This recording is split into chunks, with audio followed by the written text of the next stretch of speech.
Bonjour Claire de Villemings, je vous retrouve à nouveau aujourd'hui pour parler de l'emploi et des personnes Asperger et aujourd'hui je vais m'adresser tout plus particulièrement aux personnes qui sont au moment du choix d'une carrière ou du choix d'une réorientation professionnelle parce que en tant qu'autiste il y a des choses que vous avez besoin de savoir avant de vous lancer dans des études particulières.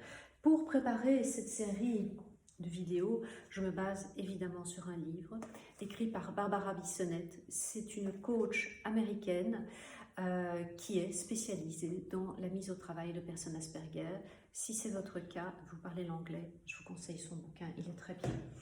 Bien, donc, quand vous allez penser au choix d'une carrière, la première chose à vous dire, c'est que le titre d'un métier ne correspond pas vraiment aux responsabilités et aux tâches que vous allez effectuer une fois que vous serez dedans. Donc vous allez avoir besoin de vous renseigner. Et pour vous renseigner, vous allez commencer par Internet. Vous allez commencer par chercher sur Google « Que fait un ?» et puis vous tapez le nom de la carrière qui vous intéresse. Google va vous sortir des sites web d'associations professionnelles, d'ordre professionnel, des sites qui vont reprendre des fiches de métier, des sites parfois beaucoup plus généraux, mais qui vont vous donner des informations pertinentes par rapport à la profession qui vous intéresse. Et puis, Google a des recherches associées qui vont vous permettre d'aller plus loin dans votre recherche. Après, une fois que vous aurez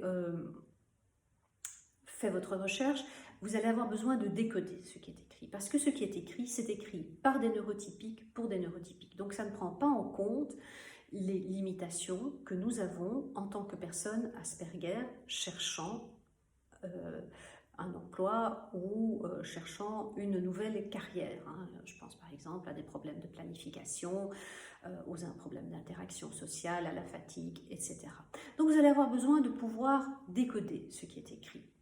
Et là, je me suis dit que j'allais faire un petit décodage et je me suis posé la question de savoir que fait un architecte. Il construit des maisons, oui, mais encore.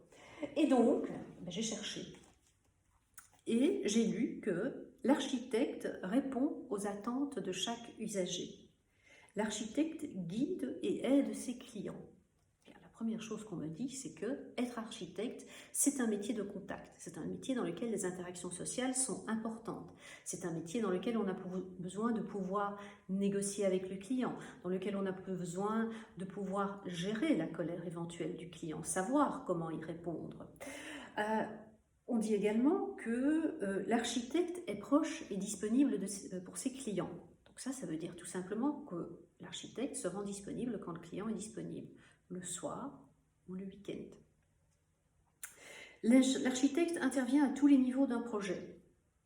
C'est un travail qui est créatif, c'est un travail qui est varié et c'est un travail qui demande que l'on puisse sauter aisément d'un projet à un autre projet parce qu'on va avoir peut-être plusieurs projets en même temps.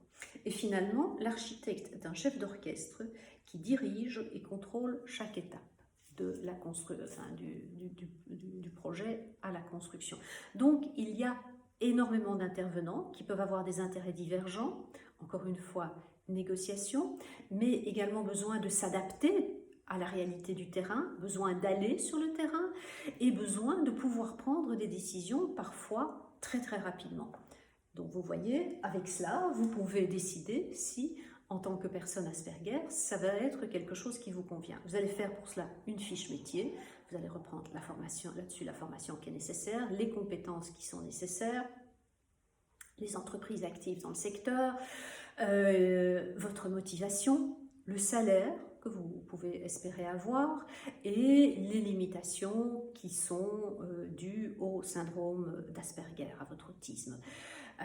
Et ces fiches, vous allez leur donner une cote, ces carrières, vous allez leur donner une cote entre 1 et 4.